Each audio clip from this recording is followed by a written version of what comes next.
On est de retour pour l'exercice 6.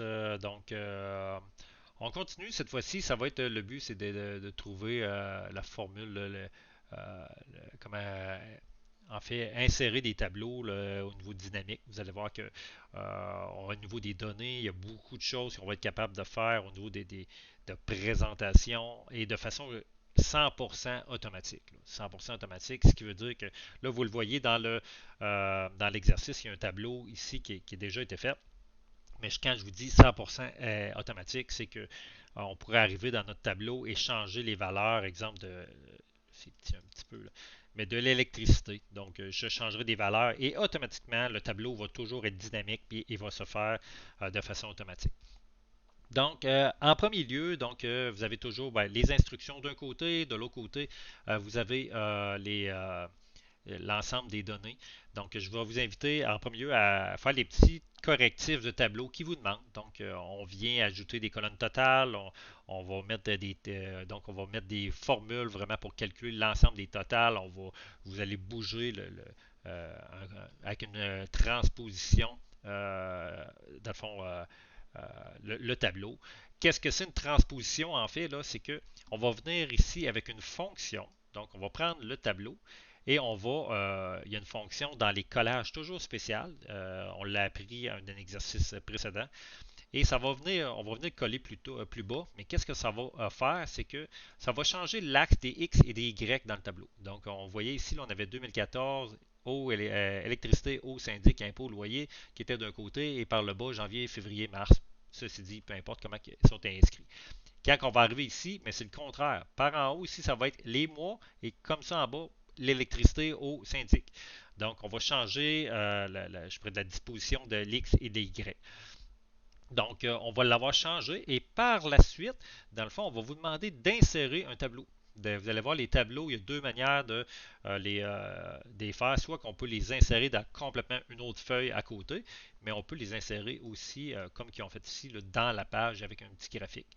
Donc, vous allez voir, si on veut juste regarder dans la logique des choses, si je m'en vais dans insertion, on va voir des graphiques qui vont être là. Donc, il faut chercher à voir là. Si vous le faites à la lettre, les instructions, vous allez pouvoir comprendre exactement puis faire du pas à pas pour en arriver au graphique. Sinon, si advenant le cas ben, que vous avez tassé le tableau, vous ne l'avez pas mis exactement votre tableau en A1, peu importe, ben, en fait, vous allez devoir juste comprendre un petit peu la logique qui est en arrière, comment que ça se fait un tableau. Donc, quand vous allez voir que quand on choisit notre graphique, il y a plusieurs types, là, que ce soit à bande ou à graphique. Quand on arrive, il nous apparaît juste ça ici. Et si je clique, je vais être capable d'aller, ça va être modifié, pas le type de graphique, sélectionner des données. En fait, je veux venir y dire c'est quoi ma plage de données. À partir de quoi je veux que tu fasses des tableaux. Donc, c'est-tu mes totales?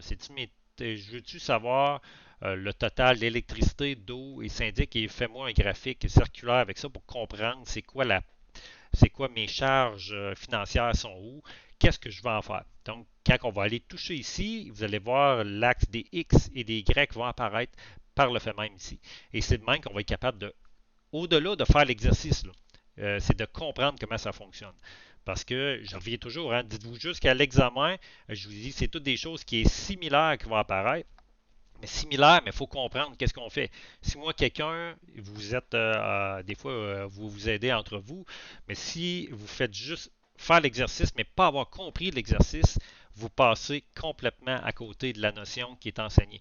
Il faut être capable de comprendre ce qui a été fait et, à la limite, là, faire un graphique là, avec des données. Ce que moi, je m'attends des élèves, c'est qu'ils n'ont pas besoin de l'exercice à côté du pas à pas pour en arriver. Vous devez être capable de comprendre ce que vous allez faire et d'en arriver avec le résultat final à la fin. L'exercice que je vous montre là, c'est uniquement pour vous aider du moins à le faire parce que je ne suis pas toujours à côté de vous. Mais n'hésitez pas, là, on est là pour s'aider, s'entraider. Et souvenez-vous, vous avez fait un grand vidéo hein, au début. Vous pouvez toujours vous référer là. Et si advenant le cas que quand que vous cherchez là-dessus, ben, vous pouvez chercher sur Google. Si quelqu'un il cherche pas et il ne comprend pas certaines données, Vous pouvez demander à l'enseignant. Moi, je vais aller vous le montrer, mais des fois, on n'a pas toujours les mêmes mots. Gênez-vous pas. On écrit sur Google comment faire un graphique circulaire dans Excel. Je suis convaincu qu'il va y avoir une dizaine de personnes qui vont vous montrer par écrit, parce qu'il y a des gens qui vont mieux comprendre par écrit. Mais si vous le cherchez dans YouTube, on va aussi vous l'expliquer, peut-être plus visuel pour certains qui vont aimer mieux ça.